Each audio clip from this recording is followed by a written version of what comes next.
Hello, how's it going? My name is Andrew. I will be your host and your study buddy for this English lesson. You are tuned in to the Culips English podcast. How's it going?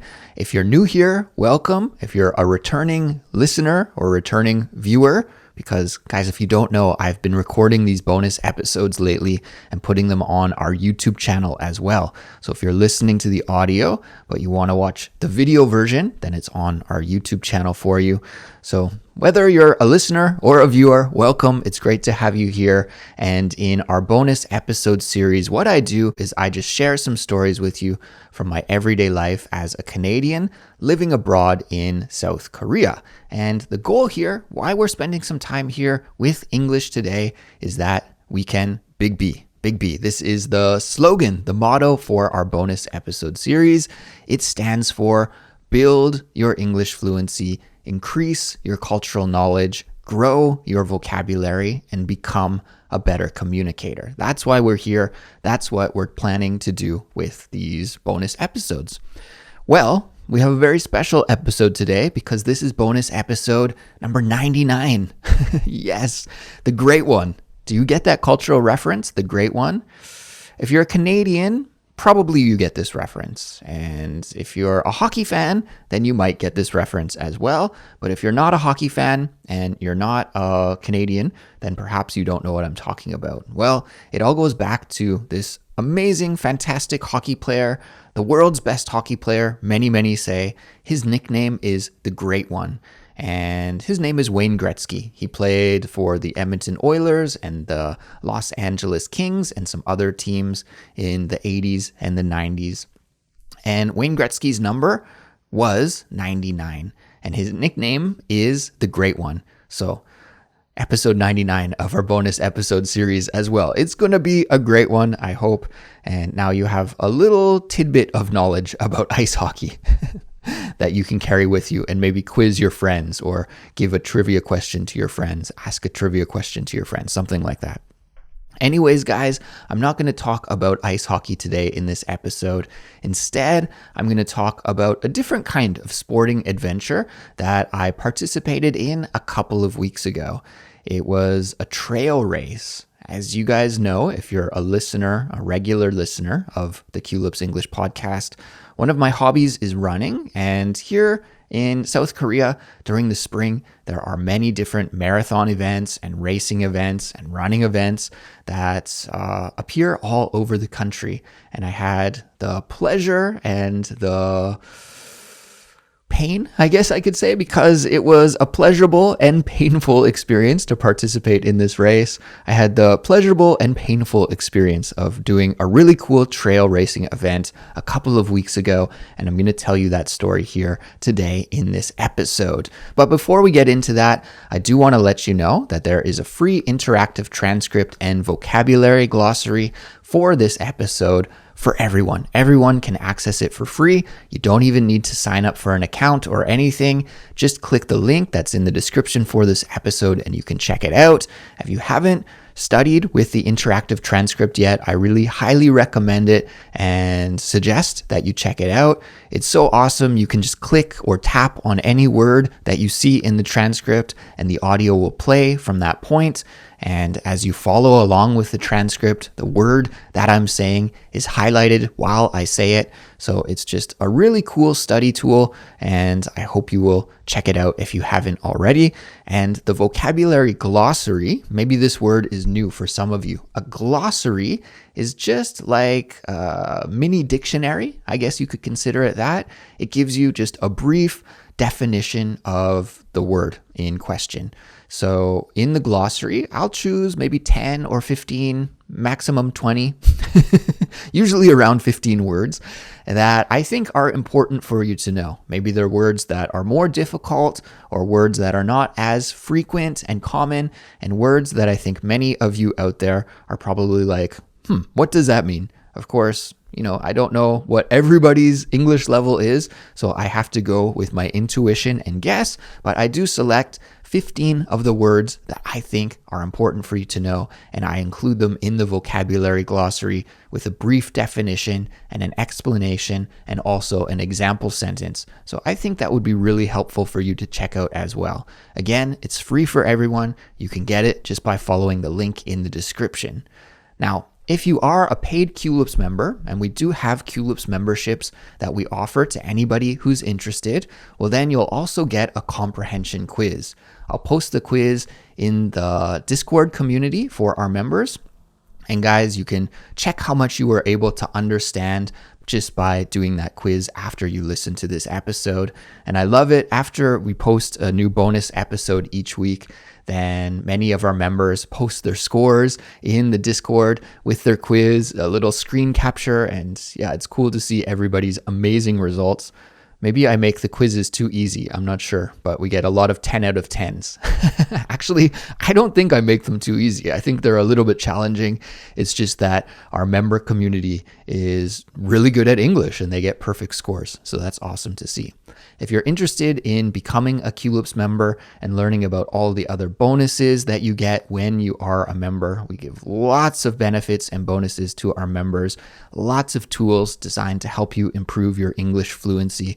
Well, then just follow the link that we'll put in the description for this episode. And one more quick announcement before we get started here with this episode, and that is thank you. Thank you to everyone who has sent in a story for bonus episode 100. Next week will be the milestone episode. Next week will be bonus episode 100, and I'll be featuring your audio stories in that episode. We'll get to hear from our community of listeners from all around the world, and I think you guys are going to love this episode. You'll get to hear from people just like you who are learning English and improving their English with Culips. So thank you to everyone who sent in a story. Unfortunately, I've had a busy week and I haven't had the time to personally reply to every message and email that I've received. But don't worry, guys, I have your stories and I'll be featuring them next week in the episode. So I haven't put the episode together yet. I'm not exactly sure how I'll do it, the format of it, but I'll figure that out and it will be interesting. It'll be something a little bit different, but just as a heads up, probably next week we'll feature less of me and more of you. And I think that's the whole goal, right? So yeah, next week we'll celebrate bonus episode 100. And thanks to everyone again who has participated. I really do appreciate it. So in this week's episode, I'm going to talk to you about participating in my first ever trail running race. A couple of weeks ago, my friend Jimmy and I, if you're a longtime listener of Culips, you'll have heard me talk about Jimmy for a while now. He is my running buddy, and we run together, we train together, and we also race together. It's a really great friendship that we have that's centered around running for the most part. And a couple of weeks ago, we participated in a race way out in the sticks, in the boonies, in the middle of nowhere, South Korea, in a little village called Jangsu. And I don't know, if you're watching the YouTube version of this right now, maybe you'll be able to see the t-shirt that I'm wearing. The t-shirt that I'm wearing is a kind of participation gift that we got from running in this race. Often when you sign up for running events, really, I've only done running events like marathons and stuff in Korea, so I'm not sure about other countries. So maybe you guys could fill me in if you know about this or not. But at least in Korea here, whenever you register for a race, usually you get some kind of t-shirt to say thank you for participating, I suppose. So anyways, the t-shirt that I'm wearing right now is the t-shirt that I got when I registered for this trail race, which is called the Jangsu Trail Race, I think, or Jangsu. What does it say? Jangsu Trail Race. Yes, okay, I just checked the t-shirt. So it was in the middle of nowhere, in the sticks, in the boonies. Okay, these are two slang expressions that we mean to say way far away from a city, in the sticks or in the boonies. I think, in fact, we've featured these expressions on Culips before in a catchword episode. So perhaps you've heard them and know what they mean. But if they're new to you, that's what it means. It means to be in the countryside, far away from the city. So the race actually took place on a Saturday morning, as I mentioned a few weeks ago. And since it was very far away from Seoul, Jangsu is in, I believe, Jeollabuk-do, a province called North Jeolla province in South Korea. And it's far away from where I live in Seoul. It took me several hours to get there. And because the race started so early in the morning, it would have been impossible for me to leave Seoul like really early in the morning and arrive there to start the race. The race start time was 8 a.m., but they encouraged racers to arrive early so that you could get ready before the starting gun went off. So because of that fact, I actually went down to meet my friend Jimmy, who lives in a big city in the southern part of South Korea called Gwangju. And I stayed at his house. Thank you to Jimmy and Jimmy's wife for hosting me, by the way. They are excellent hosts and really treated me well. And I was so thankful for them for hosting me for the night. So I went down on Friday night and I stayed at Jimmy's place, and we woke up really early at the crack of dawn on Saturday morning, and we drove to Jangsu to start the trail race. It was about an hour and a half drive from Jimmy's place, but thankfully in the morning there was no traffic or anything, so we were able to get there really smoothly and easily. So it was interesting as we were getting closer to this village. I guess I could call it like a village. Jangsu is more like a village than a city. As we were getting closer and closer, suddenly we drove into this really thick fog. Like that morning was not too cold. It was nice. The temperature was good, but it was really, really foggy. So even though, I think we arrived around 7 a.m. in the morning and the sun had risen, it was really gray and super, super foggy. So much so that as we were driving up to the athletic field where the race started, we didn't even know that we had arrived yet because it was so foggy out that we couldn't see anything. Even like 2 or 3 meters in front of us was just completely invisible because of this thick, thick, thick fog. And so we were laughing, like the GPS that we were using to navigate us to this starting point told us that we had arrived, and we're like, are we really here? Like, we don't see anybody else at all. And we were confused and thought we got lost or something, and that the GPS navigated us to the wrong location. But we're like, okay, let's check it out. And sure enough, it was there. It's just that the fog was so thick that we couldn't see anything at all. But once we got out of the car, we could hear some music playing, and there was like this great festive atmosphere at the starting point for the race. So yeah, we geared up, we got on our equipment because, as I mentioned, this was a trail race, and a trail race is quite different than a road race. I guess those are the two different types of running races. Maybe there's other ones. I don't think there's like a water race or anything. The two kinds of races that I'm aware of are road races, where obviously you're running on a paved surface, a road, and a trail race where you're running on a non-paved surface, like a dirt trail or something. And the difference between road races and trail races that I'm aware of, the biggest difference is that usually a road race is flat. Like when you want to run a marathon, ideally the best condition is to have a very level, flat surface. However, trail racing is completely different. Usually it's the opposite. You're going up mountains and through mountains and those kind of hiking trails almost. You can imagine it as running on a hiking trail. So obviously, when you are running this kind of race, then you need a lot of different equipment. When you're running a road race, you have shoes for speed. And when you're running a trail race, you have shoes with a lot more grip, a thicker sole. The sole is like the bottom part of the shoe. That's what we call it, the sole. Not like your spirit, not that kind of sole, okay? It's a part of a shoe, the sole. So you have a thicker sole with more grip and more traction so that you don't fall over, because when you're running on a dirt path, it's much easier to trip and fall over, right? So yeah, we had to get on our equipment. We had like a running vest. There weren't as many opportunities to stop and get water when you're running in the mountains, so you have to carry your own water with you. Some people were really geared out and had lots of different equipment like poles that they could use to help them when they're running up the mountain, and especially, I think, running down the mountain. But I'm not really a trail runner. This was my first ever trail event, so I didn't have those poles. But I got to tell you, during the middle of the race, when I saw some of the other participants using their poles, I was like really jealous, and I wish I had a pair of poles at that time. I think in the future, if I do another trail running event, which I think is very, very likely, it was a lot of fun. Spoiler, it was a lot of fun. I really enjoyed it. I think if I ever do another trail running event, then definitely I have to pick up some poles and use them. So anyways, where was I? I was talking about the start of the event, and yeah, we actually ate breakfast really quickly right in Jimmy's truck before the race started. We brought some bagels with us and some peanut butter. So it was kind of a funny scene. We were just hanging outside of his truck in this like thick fog. We couldn't really see anybody else. We felt like we were alone, even though we knew that there were hundreds of runners just a couple of 100 meters away from us also getting ready.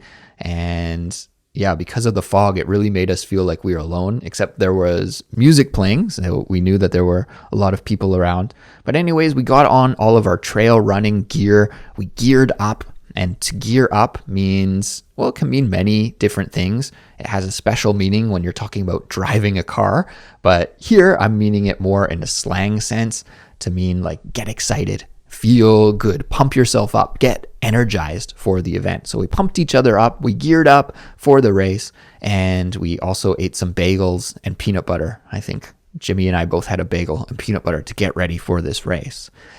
Anyways, finally it was time to start the race, and we were off. And the whole vibe of this race was just so positive. There were many, many people from I'm imagining they're from the local area, from Jangsu, cheering us on at the start. And it was really cool because it was a trail running event. And I think trail running probably has its origins in Europe. And I've seen this on YouTube before with some other races, like some famous trail running races in Europe and even some bike races in Europe. When participants go by, so when the racers go by, the audience or the spectators, they ring a cowbell. And the trail racing organizers for this Jangsu race, I guess they gave out cowbells to all of the spectators, and they also gave a cowbell to us once we finished as well. So it's really cool. Now I have this like souvenir cowbell from the race. It's awesome. But the spectators also had these cowbells. So as we started and as we ran by, the people who are watching us take off from the starting line, they were all ringing these really loud cowbells, and it just pumped you up and gave you like a good energy, and there's lots of positive vibes. A lot of people were smiling and happy, and it was just a cool way to start the race. The race actually started on, I believe it was like a horse riding trail. So it was this nice wide trail, and it was grass. The first like couple of kilometers, 3-4 kilometers or so, it was all grass. So it was really nice and soft and just lovely to run on. That's like the perfect running surface is grass. So yeah, it was nice. The start of the race was really nice. Now, Jimmy and I, as I mentioned, we are not trail runners. We are road runners, and we've both been running for several years. So it's not like we're beginner runners, but in a lot of ways, I did feel like an amateur at this event. And the particulars of the race, just to let you know, the distance was 38 kilometers, and the vert is what we call like how much you go up and how much you go down. Vert. I guess that stands for vertical. But a lot of sports will call it vert. Like if you're a skier or snowboarder, often you'll refer to vert as like how long the trail is on the mountain. And the same thing for running here. The amount of vert over the course of this race, I think it was around 2,000 meters up and 2,000 meters down. So a lot of climbing and a lot of descending. If I recall correctly, we went up and down 4 different mountains. And some of the mountains were higher than others, but when you add all of those up, it amounted to about 2,000 meters of climbing and 2,000 meters of descent over a 38 kilometer distance. So I wasn't racing this race to win, if that makes sense. Like, I just wanted to go and have some fun and participate in the event and try it out, see if I liked trail racing. You may recall, if you're a regular Culips listener, that just a few weeks before this, I did the Seoul Marathon. And after that event, I was really tired. I gave it my all during the Seoul Marathon. And once I finished, I was pretty exhausted. And so this trail racing event was just a couple of weeks or maybe 3 weeks after the Seoul Marathon. So in that time between the Seoul Marathon and the Jangsu trail race, I didn't do too much training. I just kept it light and easy. And because of that, I wasn't going to go out with a bang and just really try and give it my all for this Jangsu race. I just wanted to enjoy it, have fun, and have a great experience running this race. And Jimmy was in the same boat as I was. So we were on the same page and we were like, yeah, let's just take it easy. Let's not kill ourselves. We're going to have fun out there. We're going to enjoy the experience and we're just going to go at our own pace. So that was great. We were like, let's just enjoy it. So we were running mostly with the main pack of runners. Of course, when the starting gun goes off, there are always those people who want to win the race, who are like the top athletes, and they just go really fast, right? Well, that wasn't us this race. We were just hanging out in the middle of the pack with all of the other runners and just taking it easy. When we hit the first climb, many people just stopped and walked up it. So this is something that I wasn't really aware about because I'm not a trail runner, really. I always wondered what happens when you hit these big climbs and you have to go up the mountain. Do people run up them or do they hike up them? What happens? And I learned that most people just stop and walk up the mountain because it's too steep and really difficult to run. Now, I'm sure some of the first place people who got the top prizes, I'm sure they probably ran up the mountain. And those people are a little bit crazy and insane, but me and Jimmy and most of the participants there, we didn't do that. We just stopped and walked. Now, there were some parts towards the end of the race where we picked up our pace a little bit, but for the most part, whenever we hit a huge climb, we just walked. Well, I got to say, the race was super scenic. It was just amazing going through the mountains, going through the forest. There were really different types of forest that we went through. As I mentioned, we started with this like horse riding trail that was grassy and it went through some farms. And then we hit the first climb. We went into the mountains and it was this beautiful pine forest. And then we descended and we went through this bamboo forest. That was really cool. And then there was a section where there were birch trees. I think they were birch trees. So the variation of landscape was really cool to see. And when you got to the top of a mountain, you could look down at the village and the other mountains in the distance. So there are great views on this trail, which was a real nice change from running in the city, like the Seoul Marathon. We're just in the middle of a big city and it's not so fresh or clean, but out there in the countryside, in the mountains, it was just awesome. And I have to say, the morning fog that we experienced at the start of the race, after an hour or two, that all cleared up. And so we had a really nice view. It was a little bit cloudy that day, but that was actually a good thing, I think. If we had the sun beating down on us, it would have been really, really difficult and hot, but the temperature was just right. It was a little bit on the warm side, but not so bad. And we didn't have to worry about getting sunburn or anything like that because the sun was hiding behind some clouds that day. So anyways, as you can imagine, the race was really difficult. About every 10 kilometers or so, there were aid stations. And when you arrived at an aid station, you needed to use your own cup and you needed to use your own utensils for food. So if you wanted to take any food or drink anything, you had to bring your own supplies. They didn't supply you with any cups or anything like that, which was fine. So we had to carry all of this equipment on our backs with, most people had like a running vest and I had a running vest as well. So I put like a little fork and a little cup in my running vest. And when I arrived at the aid station, then you could replenish, then you could eat some food or drink something, because of course, when you're giving it your all on this kind of race and you're really exerting yourself and using a lot of energy, well, then you need to replenish and you need to refuel and stock up again. So they had some drinks like Gatorade and water and cola. I'm not the kind of guy that would drink cola in a race, but I think if you're really trying to go fast in this style of race, you're burning so many calories and using so much energy that you need a sugary drink like that to try and get some calories back into your body. So I didn't drink any cola, but I had some water and some Gatorade, and that was good. And they also had a variety of snacks.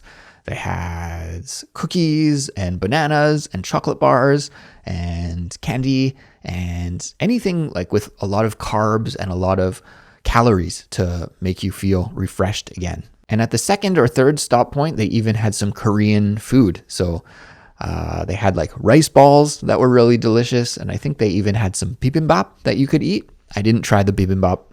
And I also saw kimchi.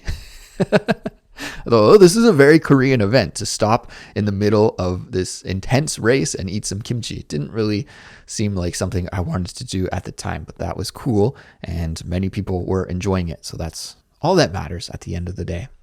Anyways, guys, to make a long story short here, Jimmy and I finally finished this grueling event. We did it. We completed the race, and it took us about 7 hours. I think I'll have to double check my time here exactly, but it was around 6 hours and 50 something minutes. So almost 7 hours.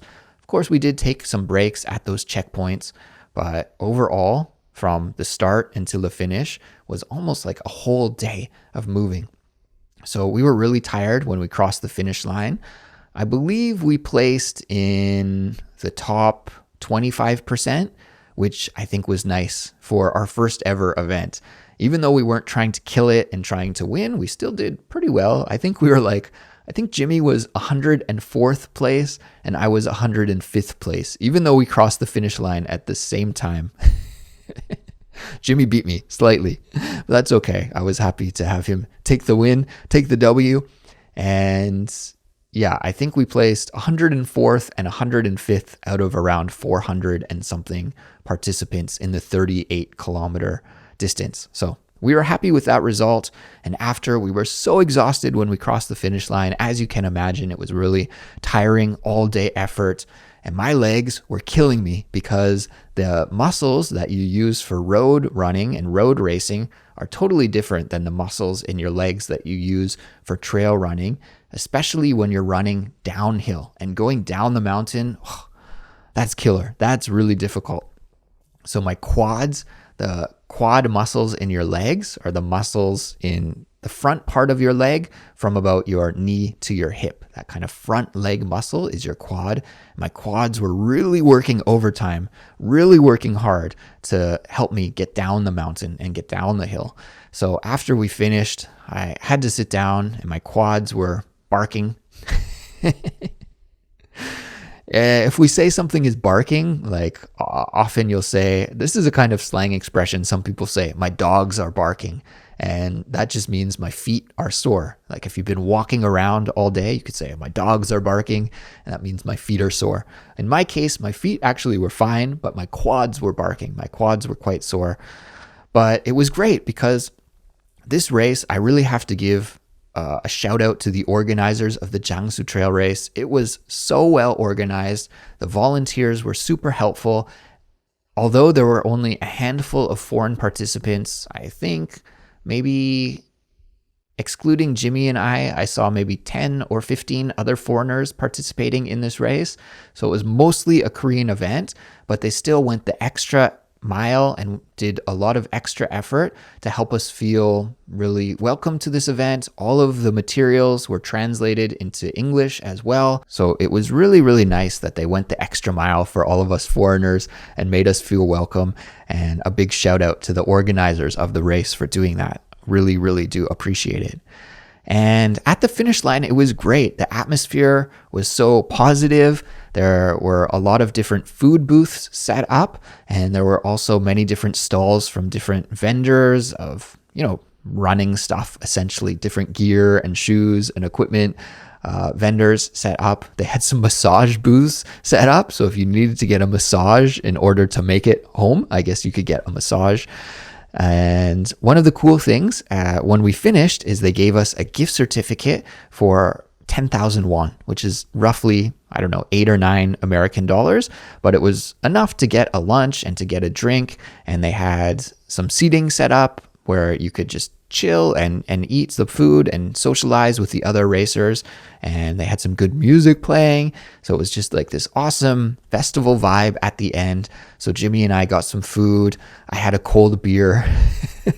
After all that work, I decided I need a cold beer. So I had an ice cold beer and we ate some food and we recharged our batteries again with enough energy to make it home. And then we did the drive back to Gwangju and I took a train back up to Seoul. So all in all, it was just a terrific weekend. I have to say, for my first ever trail race, it was just a great experience. Jimmy said that it was one of the best things that he's ever done in South Korea. And he's like me. He's a long timer here. He's been in Korea for, I think, over a decade as well. And I have to say, too, definitely in terms of running events, it was probably the most well-organized, best event that I've ever done in terms of running, and also one of the funnest events I've ever done in terms of running. So definitely next year, I'm already looking forward to doing this again. And I think I might have to add some more trail running into my repertoire in the future as well, because I don't want my quads to bark next year like they did this time. Guys, it was so funny. After the race, maybe the next 6 or 7 days, I could barely walk. My legs were so sore for the next 6 or 7 days. It was terrible.